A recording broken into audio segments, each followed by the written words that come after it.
Hello guys, gagawa tayo ng seafood hot pot. So meron akong ginger, may red onion, mayroon akong seaweed, yung galing Korea na seaweed, dried seaweed yan guys na ginupit-gupit ko. Tapos meron tayong mushroom balls. Tapos meron akong crab stick at saka kamatis. So yan lang ang ingredients ko.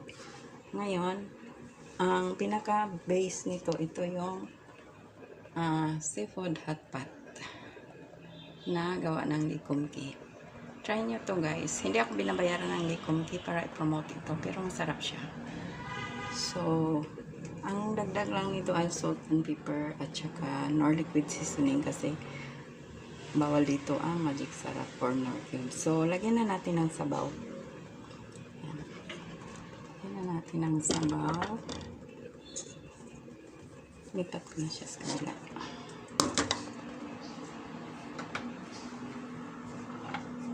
Yan, meron akong kape. Nakalindi na akong kape guys. Dapat katabi nyo ang takuri pag nagluluto para mabilis. So, yan.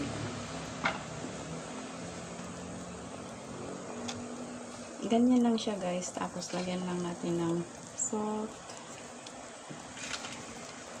Kunting nor liquid seasoning. Tsaka kunting black pepper. Ayan. Nilagay ko na sa takip para tansyado. Kasi bawal ang maanghang. Kasi may kakain na elderly. Bawal sa kanila ang maanghang. So, ganyan lang siya guys hanggang maluto yung dahon. Yung seaweed. Actually, dahon man talaga yan kasi seaweed.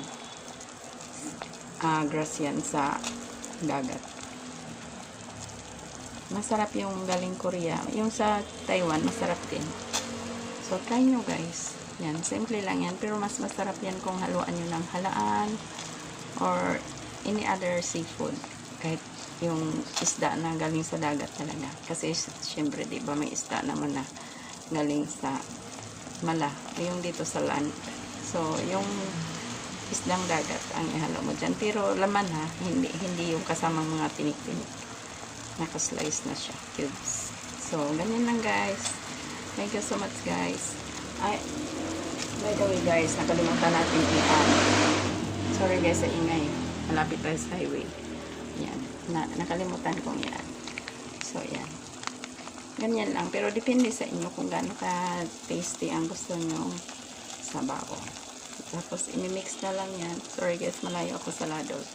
So, for video purposes na lang ito. So, imimix na lang yan. Then, iserve hot. Hot. Pag soup guys na hot, hot talaga iserve. Meron namang cold soup. So, depende na sa inyo yun. Thank you so much guys for watching. Sana mag-subscribe kayo para mag-grow ang channel natin. Thank you guys. I love you all.